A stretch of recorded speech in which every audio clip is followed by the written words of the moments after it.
Hello friends, love with touch के साथ आज मेरा पहला ब्लॉग है और आप लोगों के साथ भी आज मेरा पहला ब्लॉग है।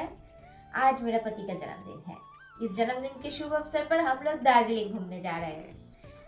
आप लोग भी हमारे साथ दार्जिलिंग घूमने चलिए और लव विद टच को फॉलो कीजिए, सब्सक्राइब कीजिए, शेयर कीजिए, लाइक कीजिए, बहुत बहुत बहुत प्यार दीजिए। আমরা এখন চলে এসেছি তিনধারিয়ার একটা ক্যাফেতে বসে আমরা এখন চা খাবো। এই যে বার্থডে বয়, সবাই ওকে হ্যাপি বার্থডে উইশ করো।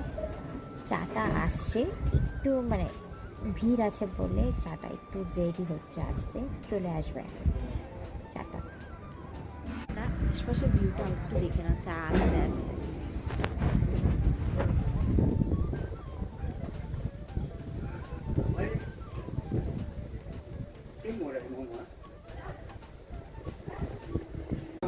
চা আর কফি চলে এসেছে।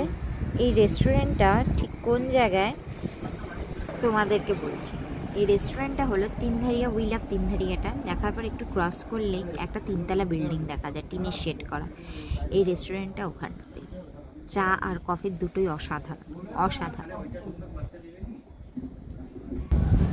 আমরা চা আর কফি খেয়ে বেরিয়ে পড়লাম তিনধারিয়া থেকে দার্জিলিংয়ের উদ্দেশ্যে। কিন্তু দার্জিলিংয়ে আমাদের যাওয়া হয়ে ওঠেনি, কারণ আমাদের বেরোতে বেরোতে অনেক লেট হয়ে গেছিলো।